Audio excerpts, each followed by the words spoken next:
અને યુદ્ધની પરિસ્થિતિ ચાલી રહી છે આ પગલે શેર બજારમાં આજે બ્લેક ફ્રાઇડે સેન્સેક્સમાં 1200 પોઈન્ટનો કડાકો તો નિફ્ટી 400 પોઈન્ટ તૂટી બેંક નિફ્ટી પર 1150 પોઈન્ટ તૂટ્યો એક મહિનામાં 7800 પોઈન્ટનો કડાકો સેન્સેક્સમાં આ વખતે નોંધાયો ત્યારે મિડલ ઇસ્ટમાં યુદ્ધની પરિસ્થિતિ અને તેના કારણે ભારે અસર વર્તાઈ છે સેન્સેક્સમાં 1200 પોઈન્ટનો કડાકો જ્યારે નિફ્ટી 400 પોઈન્ટ ઘટ્યું છે ત્યારે યુદ્ધની આ પરિસ્થિતિ મિડલ ઇસ્ટમાં યુદ્ધની સ્થિતિ છે જેની અસર વર્તાઈ છે અને જેના કારણે આજે બ્લેક ફ્રાઇડે જેવી સ્થિતિ ત્યારે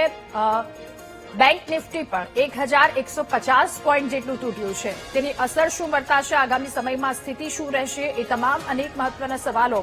ચિંતાજનક સ્થિતિનું નિર્માણ થશે કે કેમ કારણ કે બ્લેક ફ્રાઇડે આ સ્થિતિ શેરબજારમાં આજે સેન્સેક્સમાં 1200 પોઈન્ટનો કડાકો થયો છે નિફ્ટીમાં 400 પોઈન્ટ તૂટી અને બેંક નિફ્ટી પર 1150 પોઈન્ટ તૂટી એક મહિનામાં 7800 પોઈન્ટનો સેન્સેક્સમાં કડાકો નોંધાયો છે ત્યારે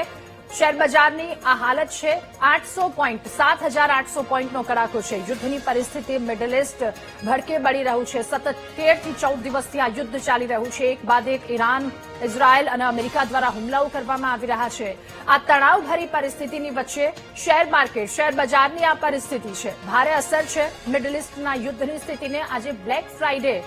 જેવી સ્થિતિ સેન્સેક્સમાં 1200 પોઈન્ટનો કડાકો નોંધાયો છે તો નિફ્ટી 400 પોઈન્ટ તૂટી અને બેંક નિફ્ટી પણ 1150 પોઈન્ટ તૂટી